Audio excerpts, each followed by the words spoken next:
Supreme court के अंदर चुनाव आयोग की सुप्रीम बेइज्जती हुई है दोस्तों। आप जानते हैं सुप्रीम कोर्ट ने क्या क्या नहीं कहा है चुनाव आयोग को।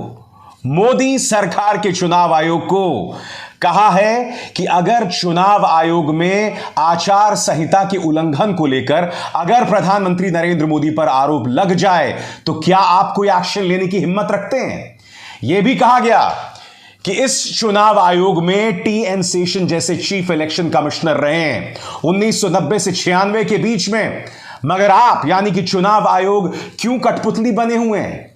यह भी कहा गया कि हमें आपकी जो नियुक्ति प्रक्रिया है उसमें बिल्कुल भी विश्वास नहीं है, इसलिए जो पैनल बनेगा उसमें हम चीफ जस्टिस ऑफ इंडिया यानी कि जो मुख्य न्यायाधीश है सुप्रीम कोर्ट के, उन्हें डाला जा सकता है। दोस्तों बेरहमी से रौंदा गया है दोस्तों सुप्रीम कोर्ट के अंदर। मामले की सुनवाई हो चुकी है और यह मामला 5 जजों की खंडपीठ के सामने था, मगर आपको इस समझना पड़ेगा दोस्तों कि दरअसल सुप्रीम कोर्ट यह कह क्यों रहा है। एक एक करके तस्वीरें आपके सामने आ रही हैं। प्रधानमंत्री नरेंद्र मोदी एक बच्ची को का सहारा लेकर गुजरात में वोट मांग रहे हैं। मैं आपको याद दिलाना चाहूंगा कि इस देश का जो national commission for child rights protection है, उनके जो प्रमुख हैं प्रियांक कनूंगो, उन्होंने राहुल गांधी के खिलाफ चुनाव आयोग में शिकायत की थी। कांग्रेस को चुनाव आयोग में जाना पड़ा था, यानी कि चुनाव आयोग ने कांग्रेस को तो बुलाया, मगर यहां पर आप देख सकते हैं प्रधानमंत्री नरेंद्र मोदी खुलेआम बच्चे का इस्तेमाल कर रहे हैं। भारतीय जनता पार्टी के नेता बार बार बच्चों का इस्तेमाल कर रहे हैं। संबित पात्रा न जाने क्या महान काम कर दिया है भाजपा ने एक बच्ची का इस्तेमाल करके। वो तो यह भी कह रहे हैं कि एक बच्ची ने एक दिन के लिए बीजेपी का चुनाव प्रचार संभाल लिया। इसके अलावा देखिए धर्मेंद्र प्रधान, ये तमाम लोग अपनी पीठ थपथपा रहे हैं एक बच्ची का चुनाव में इस्तेमाल जब हुआ। बात यहां नहीं रुकी। हिमाचल प्रदेश के चुनावों में खुलेआम धर्म के मुद्दे पर देश के गृह मंत्री जो हैं वोट्स मांग रहे थे, राम मंदिर का जिक्र कर रहे थे, बाबर का जिक्र कर रहे थे, राम मंदिर जन्मभूमि के हिंसक इतिहास का जिक्र कर रहे थे। खुलेआम मंदिर के नाम पर, धर्म के नाम पर वोट मांगा जा रहा था और चुनाव आयोग पूरी तरह से खामोश है। इस वक्त सुप्रीम कोर्ट में उसी मुद्दे को लेकर बहस हुई। बहस खत्म हो गई है दोस्तों। मैं आपको बताना चाहूंगा कि फैसला सुरक्षित रखा गया है और यही नहीं, आपकी स्क्रीन पर यह है एक चुनाव आयुक्त। आज सुप्रीम कोर्ट ने पूछा इनकी इतनी जल्दी नियुक्ति क्यों हो गई, आखिर क्या जल्दबाजी थी, प्रधानमंत्री नरेंद्र मोदी ने इतनी जल्दी क्यों दस्तखत कर दी इनके फाइल पर। सुप्रीम कोर्ट में चुनाव आयोग और मोदी सरकार को तार तार कर दिया गया दोस्तों। मगर सबसे पहले मैं आपको बतलाना चाहूंगा कि खबर क्या है, आज की जो खबर है वो, और फिर मैं आपको बतलाऊंगा कि सुप्रीम कोर्ट ने क्या कहा। आपके स्क्रीन पर चुनाव आयोग में सुधार और स्वायत्तता के मुद्दे पर 4 दिनों तक चली सुनवाई के बाद सुप्रीम कोर्ट की संविधान पीठ ने फैसला सुरक्षित रख लिया है। Justice K M. Joseph, justice Ajay Rastogi, justice Aniruddha Bose, justice Hrishikesh Roy और जस्टिस सी.टी. रविकुमार की पीठ ने फैसला सुरक्षित रखा है। सभी पक्षकारों को लिखित दलीलें देने के लिए 5 दिनों की मोहलत संविधान पीठ ने दी है। इसके बाद सुप्रीम कोर्ट यह तय करेगा कि क्या मुख्य चुनाव आयुक्त और चुनाव आयुक्तों की निष्पक्ष और पारदर्शी तरीके से नियुक्ति के लिए एक स्वतंत्र पैनल का गठन किया जाए या न किया जाए।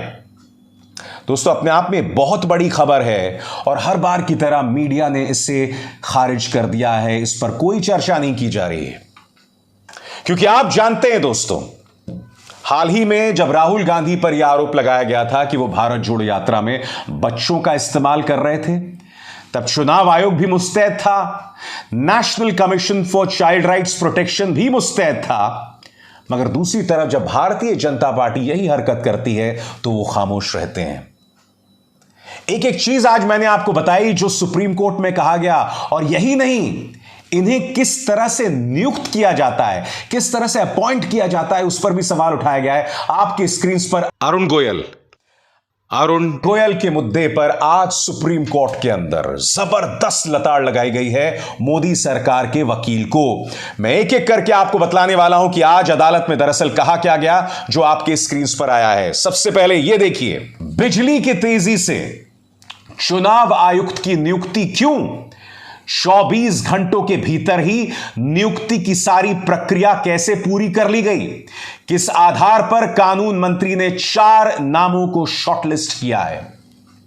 तेजी से इस नियुक्ति, कानून मंत्री आखिर किस आधार पर चुनाव आयुक्तों का नाम शॉर्टलिस्ट कर रहे हैं? यानी कि कहीं ना कहीं सुप्रीम कोर्ट इस मुद्दे पर भी सवाल उठा रहा है कि जिन लोगों को आप नियुक्त कर रहे हैं, कहीं ऐसा तो नहीं है ये लोग सत्ता परस्त हैं? सुप्रीम कोर्ट ने नहीं कहा, मैं कह रहा हूं। सुप्रीम कोर्ट इनडायरेक्टली, अप्रत्यक्ष तौर पर यह पूछ रहा है कि जिन लोगों की आप नियुक्ति कर रहे हैं, कहीं ऐसा तो नहीं ये भाजपा समर्थक हैं? क्योंकि देखिए, अगर चुनावी प्रक्रिया ही सत्ता पक्ष में हो, यानी कि भाजपा के पक्ष में, तो चुनाव निष्पक्ष कैसे होंगे? आगे क्या कहा दोस्तों, और जो कहा इस पर गौर कीजिएगा। सुप्रीम कोर्ट ने केंद्र सरकार पर सवाल उठाते हुए कहा, चुनाव आयोग की नियुक्ति में इतनी जल्दबाजी क्यों, इतनी सुपरफास्ट नियुक्ति क्यों? जस्टिस जोसेफ ने कहा, 18 तारीख को हम इस मामले की सुनवाई करते हैं, उसी दिन आप फाइल पेश कर आगे बढ़ा देते हैं, उसी दिन प्रधानमंत्री उनके नाम की सिफारिश करते हैं, यह जल्दबाजी क्यों? 18 तारीख, हाल ही में जब इस मामले की सुनवाई हो रही थी।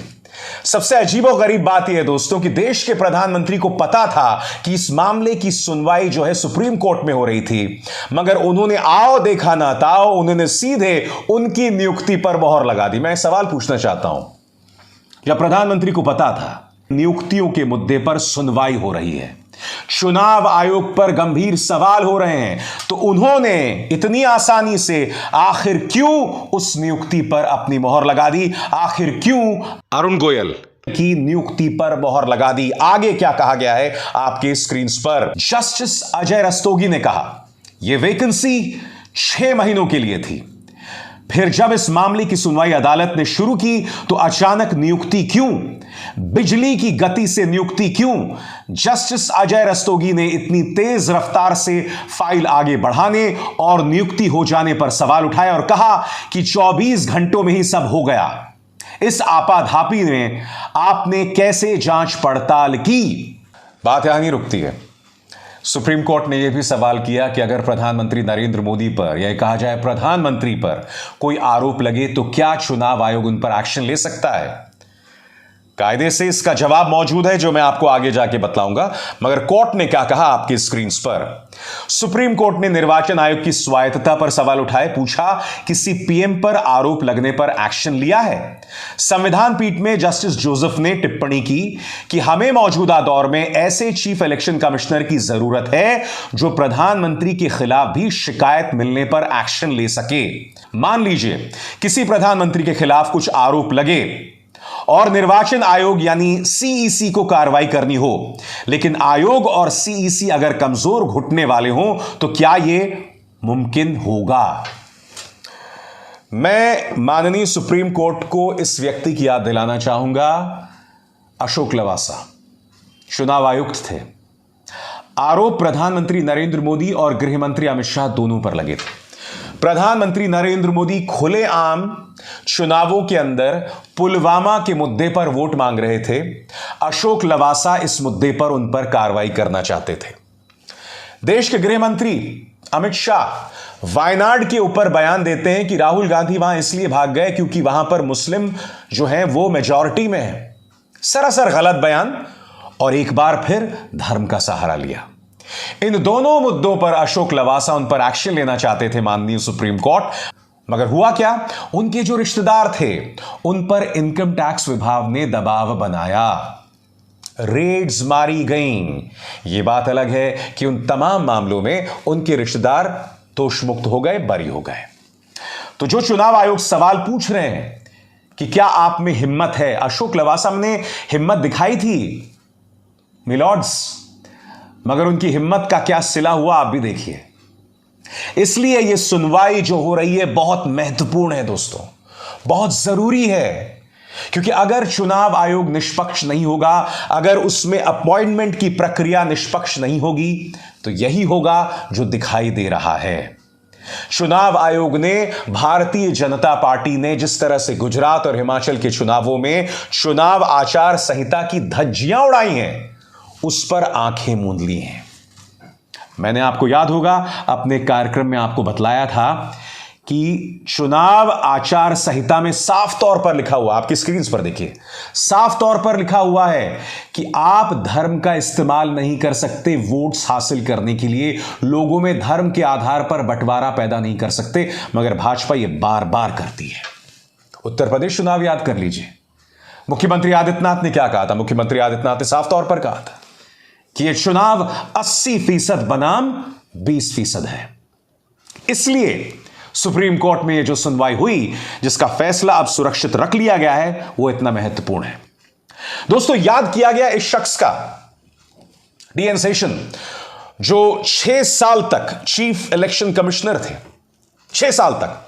मगर आप जानते हैं, दिलचस्प बात यह है कि जब से प्रधानमंत्री नरेंद्र मोदी देश के प्रधानमंत्री बने हैं, चुनाव आयोग में एक भी व्यक्ति अपना कार्यकाल पूरा नहीं कर पाया है।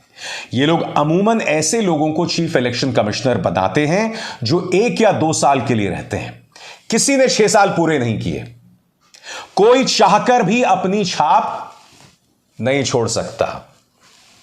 मैं आपसे सवाल पूछना चाहता हूं, ऐसे व्यक्ति को आखिर क्यों नियुक्त नहीं किया जाता जो पूरे 6 साल दे पाए, जो स्वतंत्र हो, जिस पर किसी तरह से भाजपा का दबाव ना हो?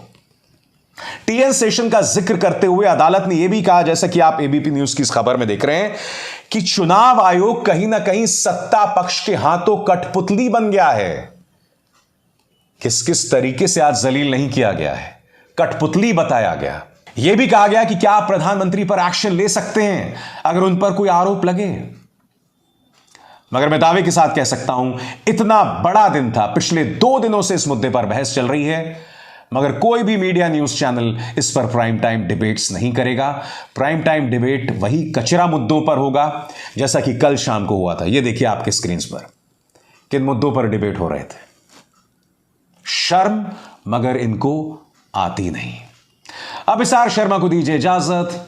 नमस्कार। स्वतंत्र और आजाद पत्रकारिता का समर्थन कीजिए, सच में मेरा साथी बनिए। बहुत आसान है दोस्तों, इस ज्वाइन बटन को दबाइए और आपके सामने आएंगे ये 3 विकल्प, इनमें से एक चुनिए और सच के इस सफर में मेरा साथी बनिए।